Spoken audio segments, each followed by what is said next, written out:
चाणक्य अपनी नीति शास्त्र के लिए जाने जाते थे। दूर दूर तक विदेशों में लोग उनकी नीतियों का लोहा मानते थे। यही सुनकर एक बार एक चीनी दार्शनिक चाणक्य से मिलने भारत आया। जब वह चाणक्य के घर उनसे मिलने पहुंचा तो उसने देखा कि चाणक्य एक ग्रंथ लिखने में व्यस्त थे।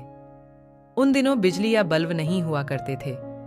चाणक्य ने तेल भरी डिबिया जला रखी थी और उसी की धीमी रोशनी में वो लिखने में व्यस्त थे। चाणक्य ने जैसे ही आगंतुक को देखा, उन्होंने जल्दी से अपना कार्य समाप्त किया और जो डिबिया अभी जल रही थी उसे बंद कर दी और एक नई डिबिया जला दी।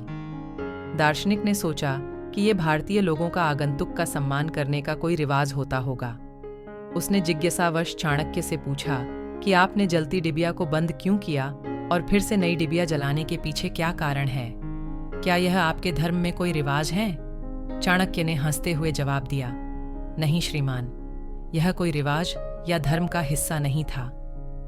चाणक्य ने कहा कि मैं एक ग्रंथ का सृजन कर रहा था और उस डिबिया के तेल का जो पैसा है वो मुझे राजकोष से मिला है, लेकिन जब मैंने लिखने का कार्य समाप्त किया तो उस डिबिया का जलना मेरे देश की संपत्ति का नाश है जो मैं कभी नहीं सह सकता, और इस दूसरी डिबिया में जो तेल है वो मेरी खुद की कमाई से खरीदा हुआ है।